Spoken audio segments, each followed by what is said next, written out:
In this video, we're going to take a look at a technique which allows us to perform the generative fill function inside of Stable Diffusion, but we're going to use a technique which is far more sophisticated than the other techniques we've looked at. Pixavert now offers a range of courses in generative AI, including a beginner's guide to Stable Diffusion and other courses in generative AI, including SDXL and ComfyUI.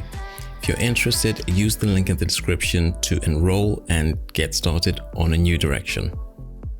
Now, this technique is going to take this particular woman here, and you can see she's sitting here all in red. It's a beautiful red themed photograph. We have some ambiguity about what's happening here. We just see what might be an arm, and we can't really see the cutoff, but we see the rest of the costume she's wearing there. This is a fairly challenging image to work with inside of Stable Diffusion because faces and hands often come out looking a bit odd. But undaunted, we carry on.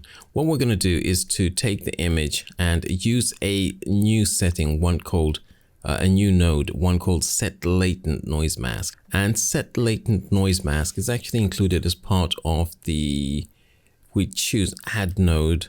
We can go to Latent in Paint and we'll see it there, Set Latent Noise Mask. Now that guy allows us to work in a different way. It adds latent noise to our image. So we take this image here.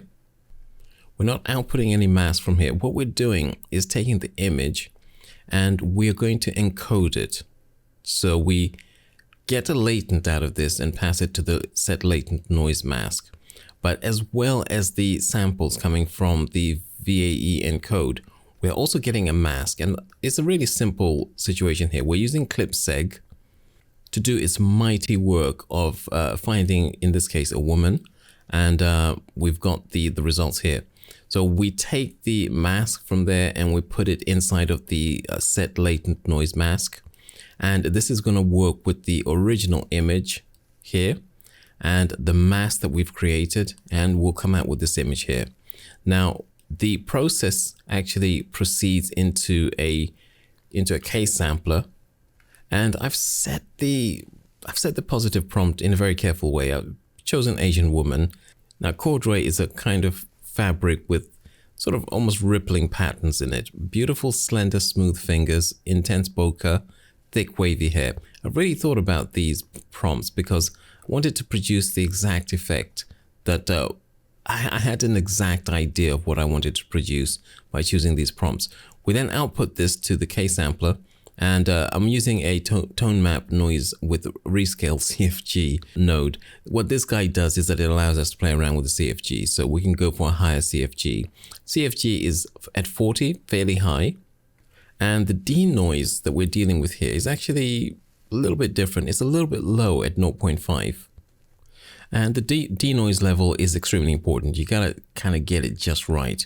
So what we can do is we can sort of see how we run this. We'll see what the results are like. The results are okay. We have the woman looking very Asian, and her shirt is not exactly corduroy. It's beginning to be corduroy, and we see the hands. Maybe those need a bit of work. Now, quite a lot of the time when you use this technique, what you'll probably be working with is the hands and fingers, the face. So that's kind of the area we focus on. I'm just using this image because I think it demonstrates the subtlety and the finesse of this particular technique in comparison to other techniques. But it also demonstrates the shortcomings. So what you'll find here is that if we were to say blue corduroy shirt, and then to run that, we wouldn't get much difference. Pretty much nothing has changed. And what you'll find is because of the low denoise level, we're not getting dramatic changes like changes in color.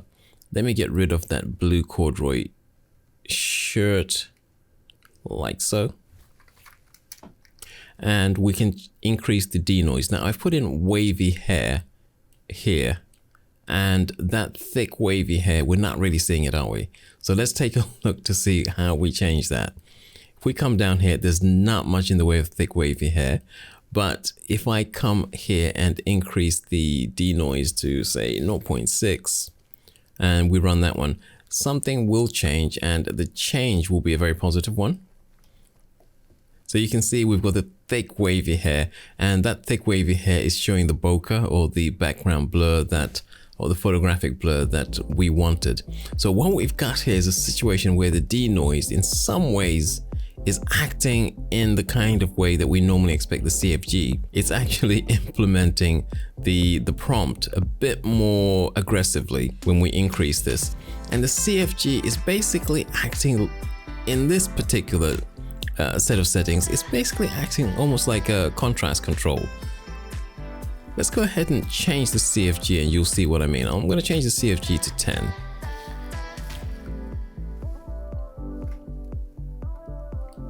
And if we run this, take a look at the woman. The woman will become a lot less contrasty.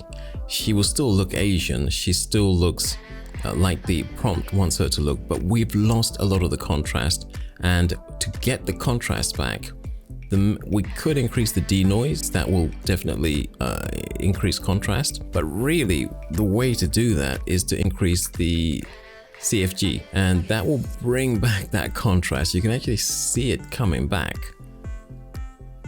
There we are. And the chord ray texture does come back a little bit as well. So you can see this is a slightly different way of working. You really need to sort of finesse the settings here to get the results that you want. And it may take a few seeds before you get the kind of results that you're looking for. But I think this is one technique which, if you get into it, you'll find that there's no real limit to it. It can actually be really positive. It can be very powerful in the amount of power it gives you to change images. And remember, we can always take this image, the output image, and then paste it and make it the input image, and then run a different type of clip seg on it. So it's a very powerful way of working inside of ComfyUI. And hopefully when you use this particular template, you'll change it around and find a way of using it that's particular to your specific requirements. I think it's very powerful, and I think you will find it very useful.